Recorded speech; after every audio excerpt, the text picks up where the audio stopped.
As Hurricane Milton takes aim at the Florida coast, disaster response is becoming a major political issue.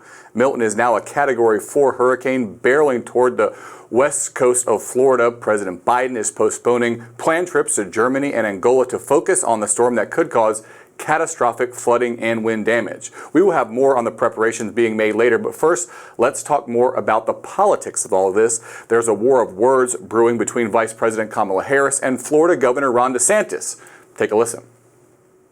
People are in desperate need of support right now, and playing political games with this moment in these crisis situations, these are the height of emergency situations, is just utterly irresponsible, and it is selfish. I didn't know that she had called, so I'm not sure who they called. They didn't call me, and their characterization of it was something that they did. It wasn't anything that anybody in my office did in terms of saying that it was political. White House reporter Brett Samuels joins us to discuss. Brett, DeSantis also called Harris delusional on Fox News. Is there actually any substance to this feud, or is this just name-calling? You know, it's certainly something I think that we're seeing more and more, really, the sort of politicization of storm response. Obviously, it's an election year, it's a campaign season.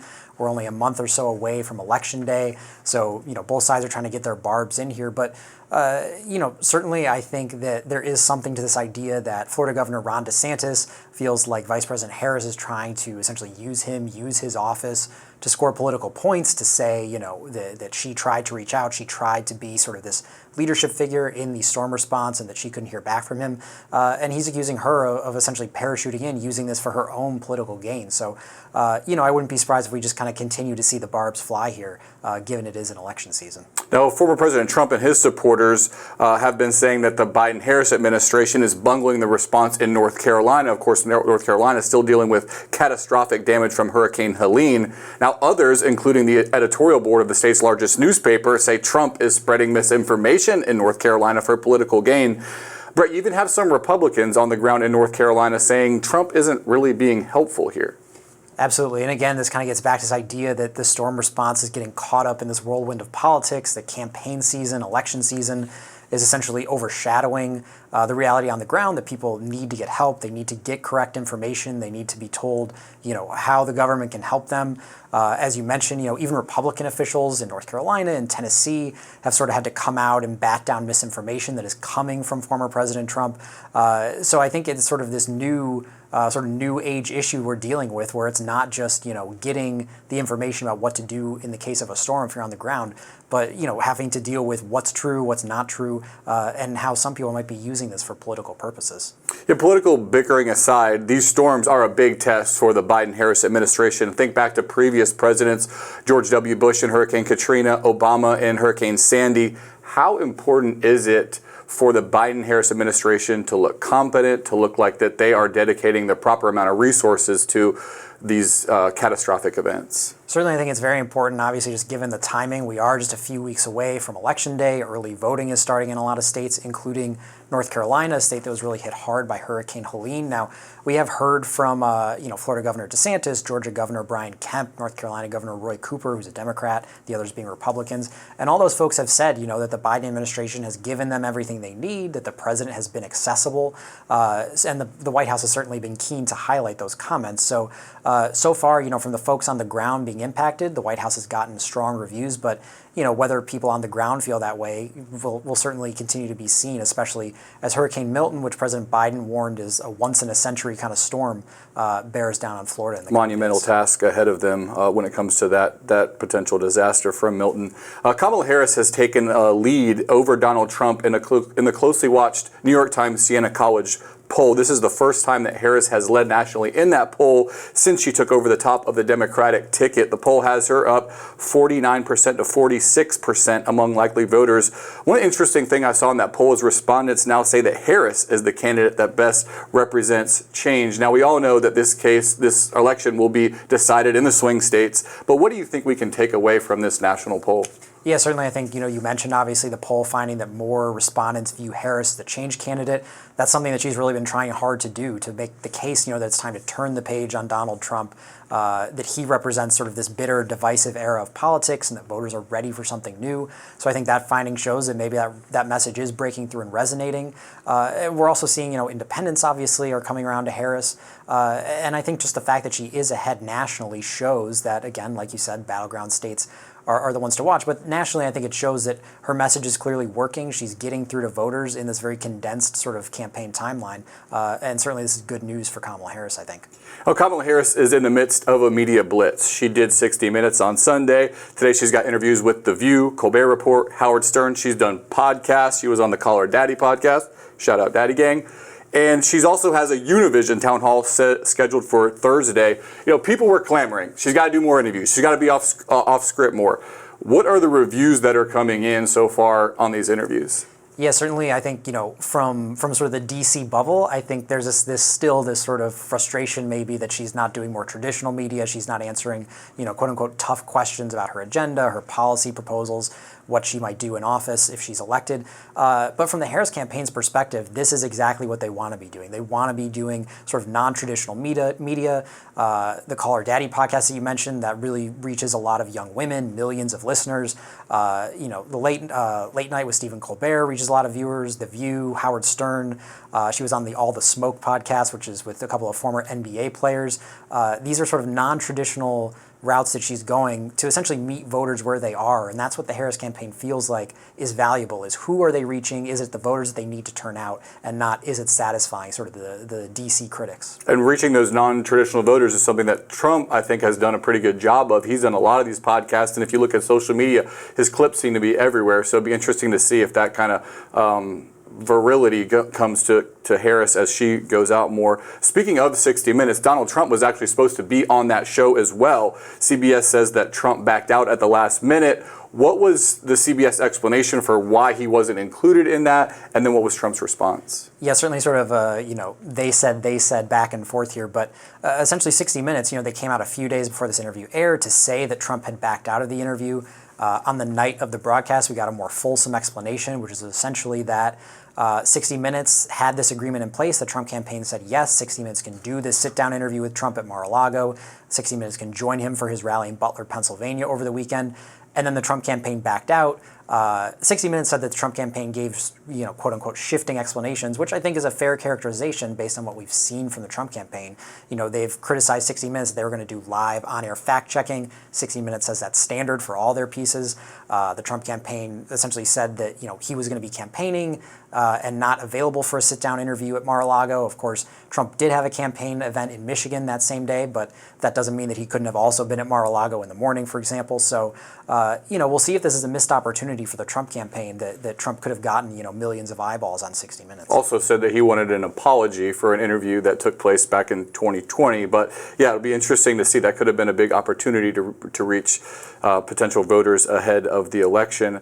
Trump's false claims that he actually won the 2020 election have become a key point again in this race. It was talked about in the vice presidential debate when vice presidential candidate J.D. Vance refused to answer the question, did Biden or Trump win in 2020? Liz Cheney, former leader in Republican politics in Congress, is campaigning now with Kamala Harris, largely over the 2020 issue.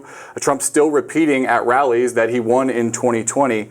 This has not really been maybe a key focus of the Harris campaign so far. Do you think in these final weeks it will kind of become more of an important issue for her campaign?